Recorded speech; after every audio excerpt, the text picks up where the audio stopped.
La véritable origine de la Saint-Valentin qui connaît l'origine de la Saint-Valentin.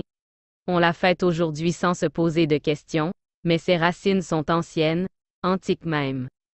Savez-vous que cette fête a été imaginée de toutes pièces par l'Église chrétienne, qui se sert du patron des amoureux pour combattre des coutumes païennes jugées impies? Revenons sur cette invention. Les origines romaines de la Saint-Valentin. L'histoire de l'Église ne manque pas de Saint-Valentin. Il y en aurait eu au moins 8. Le Valentin qui va donner naissance à la fête des amoureux a donc réellement existé. Valentin de Terni vit très probablement au IIIe siècle après Jésus-Christ et officie comme prêtre clandestin, bénissant des mariages en toute illégalité. Cette activité illicite lui vaut l'emprisonnement sous le règne de l'empereur Claude II et la décapitation en 270, 273 ou 280. Si l'année de sa mort est incertaine, le jour, en revanche, est connu et c'est cela qui importe, un 14 février. À la même époque, les Romains célèbrent, le 15 février, Lupercus, dieu de la fécondité. Lors de ces fêtes païennes appelées Lupercales, on se livre à des sacrifices d'animaux et à des danses au cours desquelles les hommes, à demi nus, fouettent le ventre des femmes, symbole de leur fertilité. Ces coutumes, sacrées dans la Rome antique, sont jugées licencieuses par les premiers chrétiens. Longtemps, l'Église tolère les Lupercales, tétanisés par la puissance impériale. Tout change à l'élection, en 492, d'un nouveau pape berbère, Gélase Ier, à la tête de l'Église catholique. Réformateur et pieux, il souhaite définir un code de comportement irreproachable et commence par interdire à tout chrétien de participer à ses débauches. En 494, il instaure une fête de la purification pour concurrencer les Lupercales. La fête de la purification de la Sainte Vierge se tient le 2 février. Les Romains défilent sagement à la lueur de flambeaux et de chandelles. Cette célébration donnera naissance à une autre fête bien connue, la Chandeleur. Les Lupercales, mais cette procession n'empêche pas les Romains de continuer à participer aux Lupercales. Pour faire diversion, Gélase Ier décide de célébrer un saint la veille de cette fête païenne pour les absorber dans la religion chrétienne tout en les corrigeant. Ce sera donc Valentin de Terni, mort un 14 février. Hélas pour le pape, non seulement sa manœuvre échoue, mais en plus les Romains s'emparant du personnage de Saint Valentin, qu'ils célèbrent aussi le 14 février lors de fêtes libertines.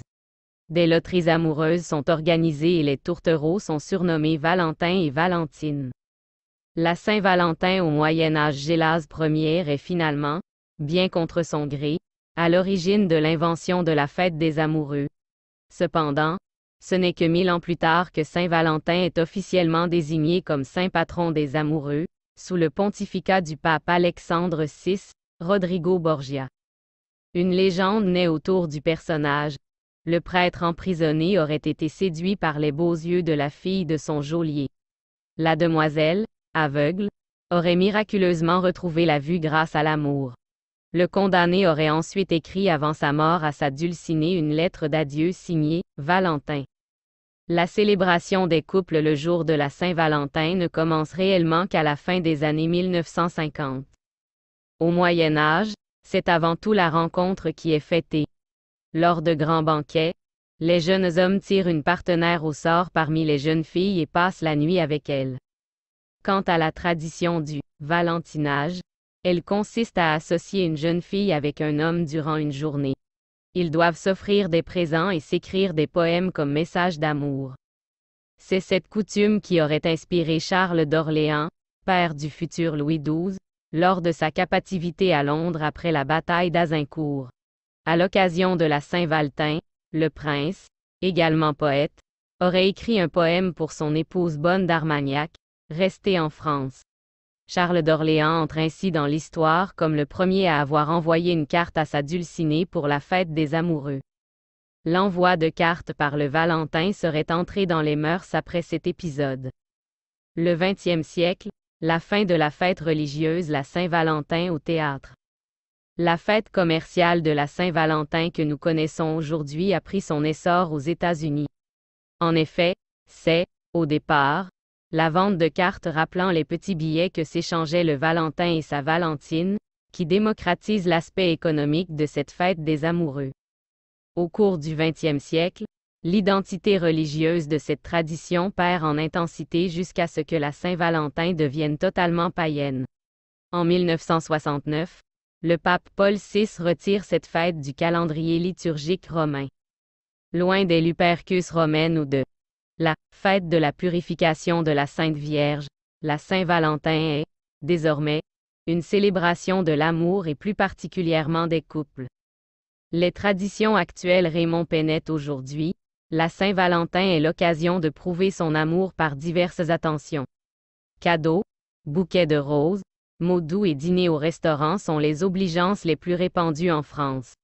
Aussi, le 14 février est devenu un jour important pour de nombreux commerces qui souhaitent tirer profit de cette fête. L'envoi de cartes et lettres d'amour, voire même de mails est aussi grandement employé par les amoureux pour prouver à leurs partenaires les sentiments sincères qui les animent. C'est ainsi que le dessinateur Raymond Pennette, auteur d'illustrations emblématiques des couples, a vu l'une de ses œuvres reprise sur un timbre, Saint-Valentin de Pennette, par la Poste française en 1985. La Saint-Valentin à travers le monde rose copyright Sasukeken 22. De multiples coutumes existent à travers le monde pour fêter la Saint-Valentin. Au Canada par exemple, les échanges de cartes ne se font pas selon la conception exclusive du destinataire.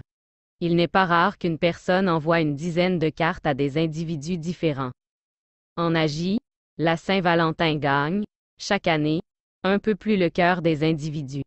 Elle s'est, par exemple, popularisée en Inde et au Pakistan, provoquant l'hostilité de certains groupes réfractaires à l'influence occidentale. En Chine, la fête traditionnelle des amoureux appelée Qixi est peu à peu remplacée depuis les années 1980 par la Saint-Valentin. Cette célébration des amoureux a été introduite au Japon par des fabricants de chocolat à la fin des années 1950. C'est une fête commerciale où les femmes offrent des chocolats à l'homme aimé, le 14 février de chaque année. En Afrique du Nord, cette célébration des amoureux est également très populaire et se traduit par des échanges de cadeaux. Pour la Saint-Valentin, offrez-lui plus de 650 monuments à visiter librement pendant un an, en solo ou en duo.